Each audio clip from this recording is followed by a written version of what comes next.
ಸತ್ತ ಮೇಲೂ ಕರುಳ ಕುಡಿಯ ಚಿಂತೆ. ಅದ ನಾವೇನ್ ಮಾಡ್ತಾ ಇದ್ದೇವೆ? ಮಕ್ಕಳು ಏನ್ ಮಾಡ್ತಾ ಇದ್ದೇವೆ? ಹೆತ್ತವರ ಆ ಒಂದು ಶ್ರಮಕ್ಕೆ, ಆ ತ್ಯಾಗಕ್ಕೆ, ಆ ಹೋರಾಟಕ್ಕೆ, ಆ ಒಂದು ಪರಿಕ್ರಮಕ್ಕೆ ಮಕ್ಕಳಾದವ್ರು ಏನ್ ಕೊಡ್ತಾ ಇದ್ದೇವೆ? ನಿಮ್ಮನ್ನ ತಿದಿ ಊದಿದಾಗೆ ಊದಿ ಊದಿ ಊದಿ ಆ ಕಬ್ಬಿಣವನ್ನ ಹೇಗೆ ಕೆಂಪಾಗಿ ಕಾಸಿ ಆಮೇಲೆ ಬೆಸೆತಾರಲ್ಲ, ಅದು ಸಂಸ್ಕಾರ. ತಂದೆ ತಾಯಿಗಳೆಲ್ಲರೂ ನಮಗೆ ಕ್ರೂರಿಗಳಾಗ್ತಾರೆ. ಭಾವನೆಗೆ ಬೆಲೆ ಕೊಡುವುದಿಲ್ಲ. ನೀವು ನಮ್ಮ ಮನಸ್ಸನ್ನು ಅರ್ಥ ಮಾಡ್ಕೊಳ್ತಾ ಇಲ್ಲ, ನಮ್ಮ ಪ್ರೀತಿಯನ್ನು ಅರ್ಥ ಮಾಡ್ಕೊಳ್ತಾ ಇಲ್ಲ. ನೀವು ಸಂಪ್ರದಾಯಸ್ಥರು, ನಿಮ್ಮ ಗೊಡ್ಡುತನ, ಮೊಂಡುತನ, ಈ ರೀತಿಯ ಮಾತುಗಳು. ಈ ವಿಡಿಯೋವನ್ನ ನೋಡಿ ನನಗಂತೂ ಸ್ತಂಭೀಭೂತನಾದೆ. ನಾನು ಮೈಯೆಲ್ಲ ಬಿಸಿ ಆಗೋಯ್ತು ನನಗೆ. ಅಯ್ಯೋ, ಬದುಕು ಅಂದ್ರೆ ಇದೆ ಅಲ್ವಾ?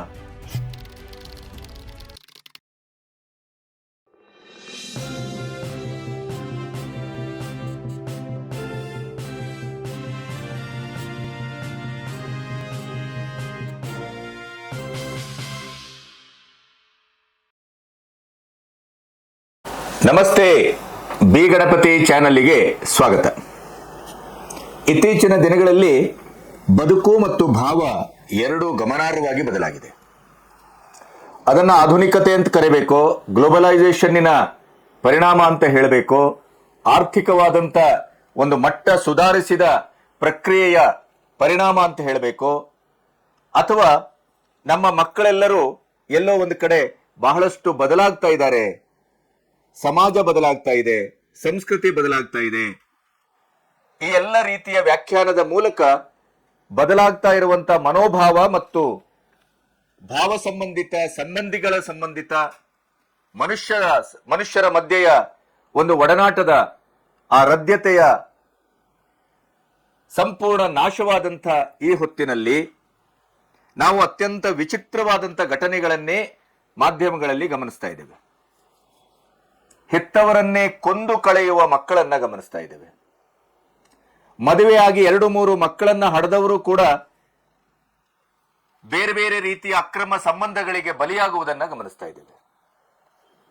ಲವ್ ಜೆಹಾದಿಗೆ ನಿನ್ನೆ ಬಂದ ಸುದ್ದಿ, 2 ಮಕ್ಕಳ ತಾಯಿ ಬಲಿಯಾಗಿ ಕೊನೆಗೂ ಅತ್ಯಂತ ಕ್ರೂರವಾಗಿ ತನಗೆ ಈ ಬದುಕು ಆಗೋದಿಲ್ಲ, ನಾನು ಮನೆಗೆ ಹೋಗ್ಬೇಕು, ನನಗೆ ಮಕ್ಕಳ ನೆನಪಾಗ್ತಾರೆ, ನಿನ್ನ ಈ ಎಲ್ಲ ಧರ್ಮಾಂತರದ ವಿಚಾರಗಳನ್ನ ಒಪ್ಪಿಕೊಳ್ಳಿಕ್ಕಾಗೋದಿಲ್ಲ ನನಗೆ ಅಂತ ಹೇಳಿ ಅವಳು ರೆಫ್ಯೂಸ್ ಮಾಡುತ್ತಾ ಇದ್ದಂಥ ಸಂದರ್ಭಕ್ಕೆ ಅವಳನ್ನ ಅತ್ಯಂತ ಕ್ರೂರವಾಗಿ ಆ ಜೆಹಾದಿ ಕೊಂದು ಕಳೆದಿದ್ದಾನೆ. ಬೇರೆ ಬೇರೆ ಸಂದರ್ಭಗಳಲ್ಲಿ ಇಲ್ಲಿಯವರೆಗೆ ಗಂಡ ಹೆಂಡತಿಯನ್ನ ಕೊಲ್ಲುವುದು, ಹೆಂಡತಿ ಗಂಡನನ್ನ ಕೊಲ್ಲುವುದು, ಪ್ರಿಯಕರ ಮತ್ತು ಮಹಿಳೆ ಸೇರಿ ಗಂಡನನ್ನ ಬೇರೆ ಬೇರೆ ರೀತಿಯಲ್ಲಿ ಕೊಂದು ಕಳೆಯುವುದು, ಆಸ್ತಿ ಪಾಸ್ತಿ ಜಗಳ ಆದಾಗ ಸಹೋದರಗಳ ಮಧ್ಯೆನೆ ಕೊಲೆಪಾತಕತನ ನಡೆಯುವುದು. ಅಂತೂ ನೀವು ಗಮನಿಸಬೇಕಾದಂಥ ಒಂದು ವಿಷಯ ಏನು ಅಂತಂದ್ರೆ, ಸಂಬಂಧಗಳು ಹದಗೆಡ್ತಾ ಇದೆ.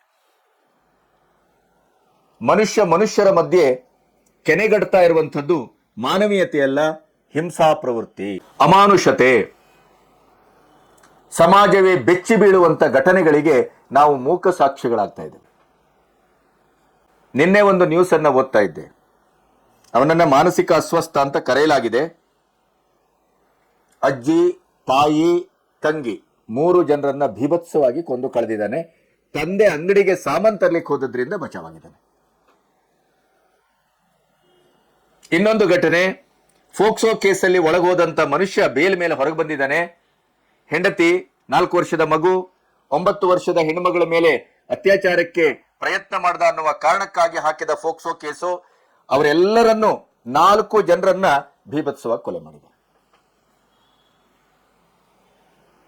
ತಾಯಿನನ್ನೇ ಮಗಳು, ತಾಯಿ, ಸಹೋದರಿ, ತಂದೆ 3 ಜನರನ್ನ ಕ್ಷುಲ್ಲಕ ಕಾರಣಕ್ಕಾಗಿ ಕೊಲೆ ಮಾಡಿದ್ದಾಳೆ. ಇನ್ನು ಮಹಾರಾಷ್ಟ್ರದಲ್ಲಿ ನೀವು ಗಮನಿಸಿದ್ದೀರಿ, ಶ್ರೀಮಂತ ಕುಟುಂಬದ ಎಂಗೇಜ್ಮೆಂಟ್ ಆಗದದ್ದು, ಮದುವೆಗೆ ಕೆಲವೇ ದಿನ ಇರುವಾಗ ತನಗಿರುವ ಪ್ರಿಯಕರನ ಆ ಆಸೆಯ ಮೇಲೆ ಆ ಮುಗ್ಧ 22 ವರ್ಷದ 24 ವರ್ಷದ ಹುಡುಗನನ್ನ ಕಂದಕಕ್ಕೆ ತಳ್ಳಿ ಕೊಂದದ್ದನ್ನು ಗಮನಿಸಿದ್ದೀರಿ. ಶುಭ, ರಿಂಗ್ ರೋಡ್ ಶುಭ ಬಹಳ ಫೇಮಸ್. ಮನೆಯವರು ಎಂಗೇಜ್ಮೆಂಟ್ ಮಾಡ್ತಾರೆ, ಆದ್ರೆ ಇವಳಿಗೆ ಇನ್ನೊಬ್ಬ ನೊಟ್ಟಿಗೆ ಲವ್ ಇರುತ್ತೆ, ಮದುವೆ ಆಗ್ಲಿಕ್ಕೆ ಆಗೋದಿಲ್ಲ ಅನ್ನುವ ಕಾರಣಕ್ಕಾಗಿ ಅವನು ಮತ್ತು ಅವಳು ಸೇರಿ ಹ್ಯಾಮರಲ್ಲಿ ಹೊಡೆದು ಚಂದ್ರನನ್ನ ತೋರಿಸುವಂತ ರಿಂಗ್ ರೋಡ್ ಕರ್ಕೊಂಡೋಗಿ ಸುಂದರವಾದಂಥ ವಕೀಲೆ ಶುಭ ಅಮಾಯಕ ಹುಡುಗನನ್ನ ಕೊಂದು ಕಳೆದಿದ್ದಾಳೆ. ನಾನು ಯಾಕೆ ಇಷ್ಟನ್ನ ಹೇಳ್ತೇನೆ ಅಂತಂದ್ರೆ, ನಿಮಗೊಂದು ವಿಡಿಯೋವನ್ನ ತೋರಿಸ್ತೇನೆ. ದಯವಿಟ್ಟು ಈ ವಿಡಿಯೋವನ್ನ ನೀವು ನೋಡಬೇಕು. ಆ ವಿಡಿಯೋದಲ್ಲಿರುವಂಥ ಒಂದು ಸಂದರ್ಭವನ್ನ, ಸಂಬಂಧವನ್ನ, ಒಂದು ಹೊಕ್ಕಳ ಬಳ್ಳಿಯ ಮೇಲೆ ಇರುವಂತ ಅಕ್ಕರೆಯನ್ನ, ಕಕ್ಕುಲತೆಯನ್ನ, ಒಂದು ಪೇರೆಂಟಿಂಗ್ ಅಂದ್ರೆ ಏನು, ತಂದೆ ತಾಯಿ ಅಂದ್ರೆ ಏನು, ಕುಟುಂಬ ಅಂದ್ರೆ ಏನು, ಆ ತಂದೆಯ ಸ್ಥಾನಮಾನ ಗೌರವಗಳೇನು, ಅವನ ಡೆಡಿಕೇಶನ್ ಏನು, ತ್ಯಾಗ ಏನು, ಅವನ್ನೆಲ್ಲ ನೀವು ಒಂದ್ಸರಿ ಈ ವಿಡಿಯೋದಲ್ಲಿ ನೋಡ್ಕೊ ಬಂದಾಗ ನಿಮಗೊಂದಿಷ್ಟು ಬದುಕಿನ ಆವರಣ ನಿಮ್ಮ ಮತಿಯಲ್ಲಿ, ನಿಮ್ಮ ತಲೆಯಲ್ಲಿ ರಿಂಗಡಿಸ್ತದೆ. ಅದರ ನಂತರ ನಾನು ಮಾತಾಡ್ತೇನೆ. ದಯವಿಟ್ಟು ಆ ವಿಡಿಯೋವನ್ನೊಮ್ಮೆ ನೋಡ್ಕೊ ಬನ್ನಿ. ಗುರು, ಈ ವಿಡಿಯೋ ಆದಷ್ಟು ಶೇರ್ ಮಾಡಿ ಗುರು. ಮಧ್ಯರಾತ್ರಿಲಿ ಒಬ್ಬ ತಂದೆ ಸೈಕಲ್ ಅಲ್ಲಿ ಗುರು ಡೆಲಿವರಿ ಬ್ಯಾಗ್ ಹಾಕೊಂಡು ಮುಂದೆಗಡೆ ಮಗುನ ಕ್ಯಾರಿ ಮಾಡ್ಕೊಂಡು ಹೋಗ್ತಾ ಇರ್ತಾರೆ. 1 ಗಂಟೆ ರಾತ್ರಿ ಗುರು. ಆ ಟೈಮಲ್ಲಿ ಒಂದು ಕಾರ್ ಹಿಂದೆಗಡೆ ಬಂದು ಹಾರನ್ ಹೊಡೆದು ನಿಲ್ಸಿಸಿ, ಯಾಕೆ ಈ ನೈಟ್ ಮಗುನ ಕರ್ಕೊಂಡು ನೀವು ಹೊರಗಡೆ ಬಂದಿದ್ದೀರಾ 1 ಗಂಟೆ ರಾತ್ರಿ ಯಾಕೆ ಅಂತ ಅಂದಾಗ, ಡೆಲಿವರಿ ಟೈಮ್ ಅಲ್ಲೇನೆ ಅವ್ರ ತಾಯಿ ಕರ್ಕೊಂಡಿರ್ತಾರೆ. ಹಾಗಾಗಿ ಮನೇಲಿ ಯಾರು ನೋಡ್ಕೊಳ್ಳೋರು ಇರಲ್ಲ. ಹೋಗ್ಬೇಕು, ಅಲ್ಲಿ ಮಗು ಕ್ಯಾರಿ ಮಾಡ್ಕೊಂಡು ಹೋಗ್ಲೇಬೇಕಾಗುತ್ತೆ ಸರ್, ತುಂಬಾ ಜೀವನಕ್ಕೆ ಕಷ್ಟ ಇದೆ ಅಂತ ಹೇಳ್ತಾರೆ. ಮನ್ಸು ತುಂಬಾ ಬೇಜಾರಾಗುತ್ತೆ. ಅವತ್ತೇ ಅನ್ಸೋದು ಗುರು, ತಂದೆ ಎಷ್ಟು ಇಂಪಾರ್ಟೆಂಟು ಮಕ್ಳಿಗೆ ಅಂತ ಹೇಳಿ ಬೇಜಾರಾಗುತ್ತೆ ಗುರು. ಈ ವಿಡಿಯೋ ನೋಡಿ, ಆದಷ್ಟು ಈ ವಿಡಿಯೋ ಶೇರ್ ಮಾಡಿ. 1 ಗಂಟೆ ರಾತ್ರಿಲಿ ಆ ಸಣ್ಣ ಮಗು ಕರ್ಕೊಂಡು ಹೋಗ್ಬೇಕು ಅಂದ್ರೆ ತಮಾಷೆ ಮಾತೇ ಅಲ್ಲ ಗುರು. ಎಷ್ಟು ಕಷ್ಟ ಇರಬೇಕು ಜೀವನಕ್ಕೆ. ಈ ವಿಡಿಯೋ ಆದಷ್ಟು ಶೇರ್ ಮಾಡಿ.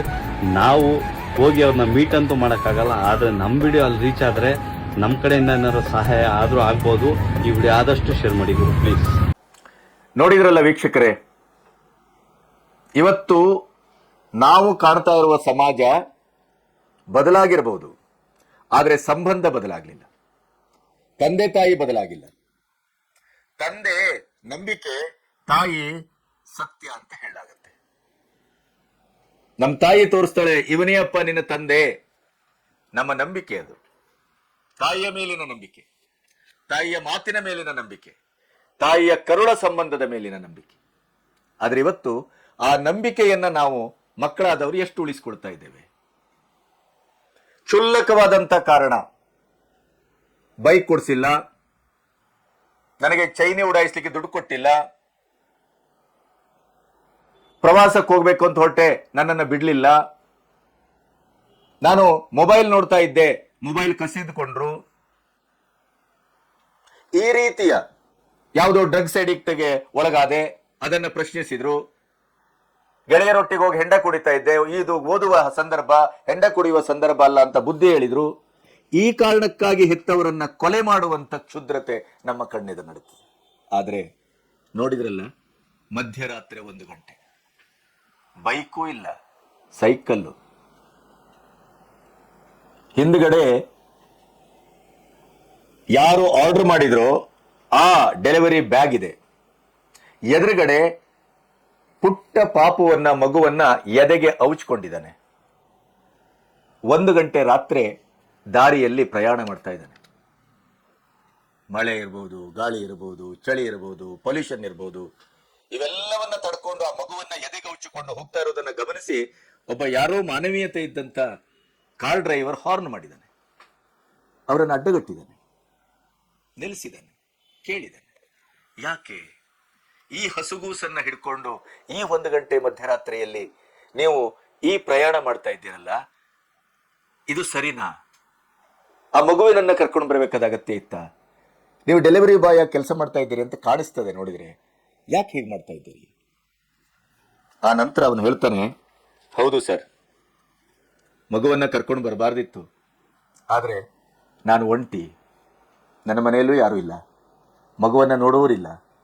ಈ ಮಗುವಿನ ಬಸುರಿಯಾಗಿ ಹಡೆಯುವಾಗ ಈ ಮಗುವಿನ ತಾಯಿ ಈ ಲೋಕವನ್ನು ಬಿಟ್ಟು ಹೋದ್ಲು. ನಾನು ಒಬ್ಬನೇ, ನನ್ನ ಮಗುವಿಗಾಗಿ ನಾನು ಬದುಕ್ತಾ ಇದ್ದೇನೆ. ಬಹಳ ಕಷ್ಟ ಇದೆ ಸರ್, ನಾನು ದುಡಿದ್ರೆ ಮಾತ್ರ ನಮ್ಮಿಬ್ಬರಿಗೆ ಹೊಟ್ಟೆಗೆ. ಹಾಗಾಗಿ ನಾನು ಡೆಲಿವರಿ ಎಲ್ಲೆಲ್ಲಿ ಎಷ್ಟೊತ್ತೊತ್ತಿಗೆ ಆರ್ಡರ್ ಬರುತ್ತೆ ಅಂತ ಗೊತ್ತಾಗೋದಿಲ್ಲ, ಮಗು ನಿದ್ದೆ ಮಾಡಿ ಬಿಟ್ರೆ ತೊಂದರೆ ಆಗುತ್ತಲ್ಲ ಅಂತ ಹೇಳಿ ಎದೆಗೆ ಕಟ್ಕೊಂಡಿದ್ದಾನೆ, ಔಚ್ಕೊಂಡಿದ್ದಾನೆ. ನೋಡಿ, ನಾವು ಎಷ್ಟೋ ಜನ ಭಾವಿಸ್ತೇವೆ ಬಡತನ ಸಾಮೂಹಿಕವಾಗಿ ಎಲ್ಲೋ ಒಂದು ಕಡೆ ಕಣ್ಮರೆಯಾಗ್ತಾ ಇದೆ. ಬದುಕಿನ ಆರ್ಥಿಕವಾದ ಮಟ್ಟ ಉತ್ಕೃಷ್ಟವಾಗಿದೆ. ದುಡಿಯುವ ಮನಸ್ಸಿದ್ರೆ ದುಡಿಮೆಗೆ ಇವತ್ತು ಹೇರಳವಾದ ಅವಕಾಶ ಇದೆ. ಅಲ್ಲೋ ಇಲ್ಲೋ ಎಲ್ಲೋ ಒಂದಷ್ಟು ಬಡತನ ಇರಬಹುದು, ಆದ್ರೆ ದೇಶ ಬದಲಾಗಿದೆ. ಬಡತನದ ರೇಖೆಗಿಂತ ಈ 12 ವರ್ಷದಲ್ಲಿ ಅತ್ಯಂತ ಗಂಭೀರವಾದಂತ ಪರಿಣಾಮ ಆಗಿದೆ, ಇಲ್ಲ ಅಂತಲ್ಲ. ಆದ್ರೆ ಬದುಕು ಎಷ್ಟು ಕಷ್ಟ ಸಾಧ್ಯ, ಬದುಕು ಎಷ್ಟು ಶ್ರಮದಾಯಕವಾಗಿದೆ, ಬದುಕು ನಾವಂದುಕೊಂಡಕ್ಕಿಂತ ಹೆಚ್ಚು ಆಳವಾಗಿದೆ, ಎತ್ತರವಾಗಿದೆ, ಸವಾಲನ್ನ ಒಡ್ತಾ ಇದೆ. ಹೆತ್ತವರ ಬಗ್ಗೆ ಏನನ್ನ ಭಾವಿಸಿದ್ದೇವೆ ನಾವು? ತಂದೆ ತಾಯಿ ಅಂದ್ರೆ ಏನು ಅಂತ ಭಾವಿಸಿದ್ದೇವೆ? ಈ ನೆಲದಲ್ಲಿ ಕಣ್ಣಿಗೆ ಕಾಣುವ ನಡೆದಾಡುವ ದೇವರುಗಳು ಯಾರಾದರೂ ಇದ್ರೆ ಅದು ಹೆತ್ತವರು ಅಂತ ಹಿರಿಯರು ಹೇಳಿದ್ದಾರೆ. ನಾನು ಈ ವಿಡಿಯೋ ನೋಡಿದಾಗ ನನಗೆ ಕರಳು ಕಲಕಿತು, ಮನಸ್ಸು ಅತ್ಯಂತ ವ್ಯೂಹಲಗೊಂಡಿತು. ಈ ಸಂದರ್ಭದಲ್ಲಿ ಒಂದಿಷ್ಟು ಮಾತಾಡಬೇಕು. ನಾನು ಮಾತಾಡಿದ ತಕ್ಷಣ ಯಾವುದು ಬದಲಾಗುದಿಲ್ರಿ. ನೀವು ಬದಲಾಗುದಿಲ್ಲ, ಸಮಾಜವೂ ಬದಲಾಗುದಿಲ್ಲ, ಅಥವಾ ಯಾವ್ಯಾವುದೋ ಸಣ್ಣ ಸಣ್ಣ ಕ್ಷುಲ್ಲಕ ಕಾರಣಕ್ಕಾಗಿ ತಂದೆ ತಾಯಿಯನ್ನೇ ಕೊಲ್ಲುವಂತ ಇವತ್ತಿನ ಸ್ಥಿತಿಯ ಈ ಮೂರ್ಖರು, ಈ ಕೊಲೆಗಡಕರು, ಈ ಬೀಭತ್ಸಿಗಳು ಬದಲಾಗ್ತಾರೆ ಅಂತ ನಂಬಿಕೆ ಇಲ್ಲ ನನಗೆ. ಆದ್ರೆ ಒಂದು ನೆನಪಿಡಿ, 10, 20, 22 ವರ್ಷ ಇದೇ ಮನುಷ್ಯನ ಹಾಗೆ ಎದೆಗವಚ್ಕೊಂಡು ತಾಯಿಯೋ ತಂದೆಯೋ ನನಗೆ ಕಷ್ಟ ಆದ್ರೂ ಚಿಂತೆ ಇಲ್ಲ, ನಾನು ಅರ್ಧ ಹೊಟ್ಟೆ ತಿಂತೇನೆ, ನಾನು ಬಿಸಿಲಲ್ಲಿ ಬಳಲ್ತೇನೆ, ನನಗೆ ಬಟ್ಟೆ ಬರ ಇಲ್ಲದೆ ಇದ್ರೆ ನಾನು ಅದೇ ಬಟ್ಟೆಯನ್ನು ಒಗೆದು ಹಾಕೊಳ್ತೇನೆ, ಅಥವಾ ಯಾರೋ ಕೊಟ್ಟ ಟೀ ಶರ್ಟ್ ಅನ್ನು ಹಾಕೊಂಡು ನಾನು ಬದುಕ್ತೇನೆ, ನನ್ನ ಮಕ್ಕಳು ನನ್ನ ಕರಳ ಕೊಡಿ, ಅದು ಕಷ್ಟಪಡಬಾರ್ದು, ಅದು ಸುಖದಲ್ಲಿರ್ಬೇಕು, ಅದು ಚೆನ್ನಾಗಿ ಬದುಕಬೇಕು. ನಿಮ್ಮ ಹಾಗೆ ಈ ರೀತಿಯ ಆಲೋಚನೆಯಲ್ಲೇ ಪ್ರತಿ ಒಂದು ತಂದೆ ತಾಯಿಯು ಬದುಕ್ತಾರ್ರಿ. ಯಾವ ಹೆತ್ತವರು ಕರಳನ್ನ ಕೊಯ್ದುಕೊಳ್ಳುವಷ್ಟು ಕಾಠಿಣ್ಯದಿಂದ ಯಾರು ಬದುಕುದಿಲ್ಲ ರೀ. ಸಮಯ ಸಂದರ್ಭ ಬರಬಹುದು. ಎಷ್ಟೋ ಸರಿ ಮೊನ್ನೆ ಒಂದು 2 ಮಕ್ಕಳು ತಂದೆ ತಾಯಿ ಆತ್ಮಹತ್ಯೆ ಮಾಡಿಕೊಂಡದ್ದನ್ನ ನೋಡಿದೆ ಸಾಮೂಹಿಕವಾಗಿ. ಅವರ ಡೆತ್ ನೋಟಲ್ಲಿ ಏನಿತ್ತು ಗೊತ್ತಾ? ನಾನು ನನ್ನ ಹೆಂಡತಿ ಮಾತ್ರ ಸಾಯಬಹುದಿತ್ತು, ಆದ್ರೆ ನನಗೆ ಮೋಸ ಮಾಡಲಾಗಿದೆ, ನನ್ನ ನಂಬಿಕಸ್ಥರೇ ನನಗೆ ಕತ್ತು ಕೊಯ್ದಿದ್ದಾರೆ, ಇವತ್ತು ನಾನು ಬದುಕಲಾರದಂತ ಒಂದು ದಾರುಣವಾದಂತ ಸಾಲದ ಸುಳಿಯಲ್ಲಿ ಸಿಲ್ಕೊಂಡಿದ್ದೇನೆ, ಮಾನವಮಾನ ಆಗ್ತಾ ಇದೆ, ಆದ್ರಿಂದ ನಾನು ನನ್ನ ಪತ್ನಿ ನಾವು ಸಾಯೋಣ ಅಂತ ತೀರ್ಮಾನ ಮಾಡಿದೆವು, ಆದ್ರೆ ಕ್ಷಮಿಸಿ, ಈ ಹಸುಗೂಸುಗಳನ್ನು, ಈ ಮಕ್ಕಳನ್ನು, ಒಬ್ಬರಿಗೇನೋ 4 ವರ್ಷ, ಇನ್ನೊಬ್ಬರಿಗೇನೋ 8 ವರ್ಷ, ಇವರನ್ನೂ ನಾವು ತೆಗೆದುಕೊಂಡೇ ಸಾಯ್ತಾ ಇದ್ದೇವೆ. ಯಾಕೆಂತಂದ್ರೆ ಈ ದಾರುಣವಾದ ಪ್ರಪಂಚದಲ್ಲಿ, ಈ ನಿಷ್ಕರುಣೆಯಾದ ಪ್ರಪಂಚದಲ್ಲಿ ನನ್ನ ಮಕ್ಕಳು ಭಿಕ್ಷೆ ಬೇಡಬಾರದು, ಯಾರ ಹಂಗಿಗೂ ತುತ್ತಾಗಬಾರದು. ನಾನು ಅವರನ್ನು ಬಹಳ ಸುಖದಿಂದ ಸಾಕಿದ್ದೇನೆ, ಒಳ್ಳೆ ಸ್ಕೂಲ್ ಕಳಿಸಿದ್ದೇನೆ, ಅವರಿಗೆ ನನಗೆ ಏನು ಸಿಕ್ಕಿಲ್ವೋ ಅದನ್ನೆಲ್ಲವನ್ನೂ ಕೊಡುವ ಪ್ರಯತ್ನ ಮಾಡಿದ್ದೇನೆ, ಆದ್ರೆ ವಿಧಿ ಮುನಿದಿದೆ. ಆ ನೋಟಲ್ಲಿತ್ತು. ಇದರ ಅರ್ಥ ಏನು? ಸತ್ತ ಮೇಲೂ ಮಕ್ಕಳ ಚಿಂತೆ, ಸತ್ತ ಮೇಲೂ ಕರುಳ ಕುಡಿಯ ಚಿಂತೆ. ಅದ ನಾವೇನ್ ಮಾಡ್ತಾ ಇದ್ದೇವೆ? ಮಕ್ಕಳು ಏನ್ ಮಾಡ್ತಾ ಇದ್ದೇವೆ? ಹೆತ್ತವರ ಆ ಒಂದು ಶ್ರಮಕ್ಕೆ, ಆ ತ್ಯಾಗಕ್ಕೆ, ಆ ಹೋರಾಟಕ್ಕೆ, ಆ ಒಂದು ಪರಿಕ್ರಮಕ್ಕೆ ಮಕ್ಕಳಾದವ್ರು ಏನ್ ಕೊಡ್ತಾ ಇದ್ದೇವೆ? ನಿಮ್ಮನ್ನ ದೂಷಿಸ್ತಾ ಇರೋದು ನನ್ನನ್ನು ಸೇರಿ. ನಾನು ಇದೇ ತರ ನನ್ನ ಮಗಳನ್ನು ಬೆಳೆಸಿದ್ದೇನೆ, ಆದರೆ ನನ್ನ ಮಗಳಿಗೆ ನಾವು ಬೆಳೆಸಿದವರ ಚಿಂತೆ, ಹೆತ್ತವರ ಚಿಂತೆ, ತಂದೆ ತಾಯಿಗಳ ಚಿಂತೆ ಎಷ್ಟರ ಮಟ್ಟಿಗಿದೆ ಅಂತ ಯೋಚನೆ ಮಾಡುವ ಹೊತ್ತಿನಲ್ಲಿ ನಿಂತಿದ್ದೇವೆ. ನನ್ನ ತಂದೆ ತಾಯಿಯು ಕೂಡ ನನ್ನನ್ನು ಬಹಳ ಶ್ರಮದಿಂದ ಬೆಳೆಸಿದ್ದಾರೆ, ಆದ್ರೆ ನಾವೇನು ಕೊಟ್ಟೆವು? ಕನಿಷ್ಠ ಮಟ್ಟದಲ್ಲಿ ನಮ್ಮ ತಂದೆಗೋ ತಾಯಿಗೋ ಮಕ್ಕಳಾಗಿ ನಾವು ನಮ್ಮ ಕರ್ತವ್ಯವನ್ನ ಮಾಡಿದ್ದೇವೆ. ಬಹಳ ದೊಡ್ಡ ಗಗನಚುಂಬಿಯಾಗಿ ಏನೋ ಕೊಡ್ಲಿಕ್ಕೆ ಸಾಧ್ಯ ಇಲ್ಲದಿರ್ಬೋದು. ಬಡತನದಿಂದ ಬಂದೆವು, ಹಳ್ಳಿಯಿಂದ ಬಂದೆವು. ಬಡತನ ಮತ್ತು ಹಳ್ಳಿ, ಅದರ ಆಚೆಗೆ ನಿಮಗೆ ಹೊಟ್ಟೆಗೆ ಅನ್ನದೇ ಇರದೇ ಇದ್ದಂತ ಸ್ಥಿತಿಗತಿಗಳು ಸಂಸ್ಕಾರವನ್ನ ಕಲಿಸ್ತವೆ. ಬಡತನ ಭಾಗ್ಯ ಅಂತ ಭಾವಿಸಿದವ ನಾನು. ಬಡತನ ಹಿಂಸೆಯನ್ನು ಕೊಡಬಹುದು, ಕಷ್ಟವನ್ನು ಕೊಡಬಹುದು, ಅವಮಾನವನ್ನು ಕೊಡಬಹುದು, ಎಲ್ಲವನ್ನು ಕೊಡುತ್ತೆ ಅದು. ಆದ್ರೆ ನಿಮ್ಮನ್ನ ತಿದಿ ಊದಿದಾಗೆ ಊದಿ ಊದಿ ಊದಿ ಆ ಕಬ್ಬಿಣವನ್ನ ಹೇಗೆ ಕೆಂಪಾಗಿ ಕಾಸಿ ಆಮೇಲೆ ಬೆಸೆತಾರಲ್ಲ, ಅದು ಸಂಸ್ಕಾರ. ಅದನ್ನು ಕೊಡುತ್ತೆ. ಇವತ್ತು ನಮಗೆಲ್ಲವೂ ಇದೆ, ಮಾನವೀಯತೆ ಇಲ್ಲ, ಸಂಬಂಧಗಳಿಗೆ ಬೆಲೆ ಇಲ್ಲ. ತಂದೆಯನ್ನ ಆಕಾಶ ಅಂತ ನಾವು ಮಾತಾಡ್ತೇವೆ, ಆದರೆ ಆ ತಂದೆಯ ಆಕಾಶ ಸದೃಶವಾದಂಥ ಅವನ ದೊಡ್ಡ ಮನಸ್ಸಿಗೆ, ತ್ಯಾಗಕ್ಕೆ ಬೆಲೆ ಇಲ್ಲ. ನಮಗೆ ರೆಕ್ಕೆ, ನಮಗೆ ಪುಕ್ಕ, ನಮಗೆ ಯಾರೋ ಗೆಳೆಯ ಗೆಳತಿ ಸಿಕ್ಕಿದ ತಕ್ಷಣ ತಂದೆ ತಾಯಿಗಳೆಲ್ಲರೂ ನಮಗೆ ಕ್ರೂರಿಗಳಾಗ್ತಾರೆ. ಭಾವನೆಗೆ ಬೆಲೆ ಕೊಡುವುದಿಲ್ಲ. ನೀವು ನಮ್ಮ ಮನಸ್ಸನ್ನು ಅರ್ಥ ಮಾಡ್ಕೊಳ್ತಾ ಇಲ್ಲ, ನಮ್ಮ ಪ್ರೀತಿಯನ್ನು ಅರ್ಥ ಮಾಡ್ಕೊಳ್ತಾ ಇಲ್ಲ. ನೀವು ಸಂಪ್ರದಾಯಸ್ಥರು, ನಿಮ್ಮ ಗೊಡ್ಡುತನ, ಮೊಂಡುತನ, ಈ ರೀತಿಯ ಮಾತುಗಳು. ಆದರೆ ಈ ಮಗುವನ್ನ ಎದೆಗೆ ಅವಚಿಕೊಂಡು ಮಧ್ಯರಾತ್ರಿಯಲ್ಲಿ ದುಡಿಮೆಗಾಗಿ ಹೊರಟಂತ ಈ ಜೀವ ಇದೆಯಲ್ಲ, ಇದು ಈ ಸಮಾಜದ, ಈ ಸಂಸ್ಕೃತಿಯ, ಈ ಬದುಕಿನ ತೋರು ಬೆರಳು, ಆತ್ಮ, ಒಂದು ರೂಪಕ, ಒಂದು ಪ್ರಾತಿನಿಧಿಕ ಸ್ವರೂಪ, ಒಂದು ಸಂಕೇತ. ಇಂಥ ವಿಡಿಯೋಗಳನ್ನ ನೋಡಿ ನಮ್ಮನ್ನ ನಾವು ಅರ್ಥ ಮಾಡ್ಕೊಳ್ಬೇಕಾದಂತ ಒಂದು ಚಿಕಿತ್ಸಕವಾದಂತ ಒಂದು ಪ್ರಕ್ರಿಯೆ ಇದು. ಈ ವಿಡಿಯೋವನ್ನ ನೋಡಿ ನನಗಂತೂ ಸ್ತಂಭೀಭೂತನಾದೆ. ನಾನು ಮೈಯೆಲ್ಲ ಬಿಸಿ ಆಗೋಯ್ತು ನನಗೆ. ಅಯ್ಯೋ, ಬದುಕು ಅಂದ್ರೆ ಇದೆ ಅಲ್ವಾ? ಒಂದು ಕರುಳ ಸಂಬಂಧ ಅಂದ್ರೆ ಏನದು? ಪ್ರಾಣಿ ಪಕ್ಷಿಗಳೆಲ್ಲ ನೋಡ್ತೇವಲ್ಲ. ಇತ್ತೀಚೆಗೆ ಒಂದು ಇದು ನೀವು ಹಿಂದೆ ಒಂದು ನೋಡಿದ್ದೀರಿ, ಹಾಸನದಲ್ಲೆಲ್ಲ ಒಂದು ಕಡೆ ಒಂದು ಬಹಳ ವೈರಲ್ ಆಗಿತ್ತು ಆ ವಿಡಿಯೋ. ತಾಯಿ ಮತ್ತು ಮಗು ಇರುವಂತ ಒಂದು ಮಂಗಕ್ಕೆ ಒಬ್ಬ ಡಿಕ್ಕಿ ಹೊಡೆದು ಹೋಗಿರ್ತಾನೆ. ತಾಯಿ ಮಂಗ ಸತ್ತಿರ್ತದೆ, ಆ ಮಗು ಅಂಗಲಾಚಿತಾ ಇರ್ತದೆ. ಆ ಸತ್ತಿದೆ ಅಂತ ಗೊತ್ತಿಲ್ಲ ಅದಕ್ಕೆ, ಅದು ಔಚಿಕೊಂಡು ಹಿಡ್ಕೊಂಡಿರ್ತದೆ. ಅದನ್ನ ಬಿಡಿಸಲಾರದೇನೆ ಅಷ್ಟು ಕಷ್ಟಪಡಬೇಕಾದಂತ ಪರಿಸ್ಥಿತಿ ಬರುತ್ತೆ.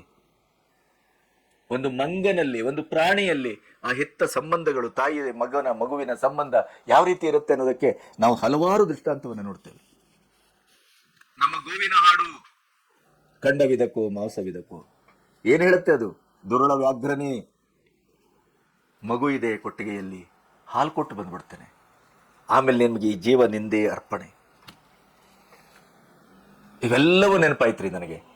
ಇದೊಂದು ಒಳ್ಳೆ ವಿಷಯದ ಬಗ್ಗೆ ನಾನು ಮಾತಾಡಿದೇನೋ, ನಿಮಗದು ಎಷ್ಟರ ಮಟ್ಟಿಗೆ ಪ್ರಭಾವ ಬೀರುತ್ತೋ, ನಿಮ್ಮ ಕಣ್ಣು ತೆರೆಸುತ್ತೋ, ಅಥವಾ ಇದೊಂದು ಒಂದು ರೀತಿಯ ವೇದಾಂತದ ಹಾಗೆ ನಿಮಗೆ ಕಾಣುತ್ತೋ, ಅಥವಾ ಒಂದು ಪೊಳ್ಳು ಹರಟೆಯಾಗಿ ಕಾಣುತ್ತೋ, ನಿಮ್ಮ ತಲೆಯ ಮೇಲೆ ಇದು ಓಡಾಡಿ ಹೋಗುತ್ತೋ, ಈ ನನ್ನ ಮಾತುಗಳು ದೇವರಣಿಗೂ ನನಗೆ ಗೊತ್ತಿಲ್ಲ. ಆದರೆ ನನ್ನ ಒಡಲಲ್ಲಿದ್ದಂಥ ಒಂದಿಷ್ಟು ವೇದನೆಗಳನ್ನು ನಿಮ್ಮೊಟ್ಟಿಗೆ ಹಂಚಿಕೊಳ್ಳಿಕ್ಕೆ ಈ ವಿಡಿಯೋ ಕಾರಣ ಆಯಿತು. ಇದು ನನ್ನ ನೋವು ಹೌದು, ನನ್ನಂಥವರ ನೋವು ಹೌದು, ಬಹುಶಃ ನಿಮ್ಮ ನೋವು ಆಗಿರಬಾರದು. ನಡೆಯುವ ನಡುವನಲ್ಲದೆ ಕುಳಿತವ ನಡುವನೇ. ನಾವು ಮನುಷ್ಯರು ತಪ್ಪು ಮಾಡದೇನೆ ಮರ ಮಾಡಲಿಕ್ಕೆ ಸಾಧ್ಯವೇ? ತಪ್ಪಾದದ್ದನ್ನು ತಿದ್ದುಕೊಳ್ಳಿಕ್ಕಾದ್ರೂ ಸಾಧ್ಯತೆ ಇದೆ ಇಂಥ ವಿಡಿಯೋಗಳಿಂದ.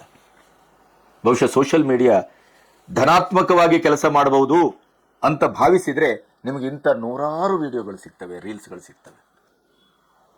ಅದರಿಂದ ನಾವು ಕಲಿಯೋದು ಬಹಳ ಇರ್ತದೆ. ಬದುಕು ಬಹಳ ಅಮೂಲ್ಯವಾದದ್ದು, ಸಂಬಂಧಗಳು ಬಹಳ ಅಮೂಲ್ಯವಾದದ್ದು. ಒಮ್ಮೆ ನಾವು ಅದನ್ನು ಕಳ್ಕೊಂಡೇವು ಅಂತಾದ್ರೆ ಮತ್ತೆಂದಿಗೂ ಪಡ್ಕೊಳ್ಳಿಕ್ಕೆ ಸಾಧ್ಯ ಇಲ್ಲ.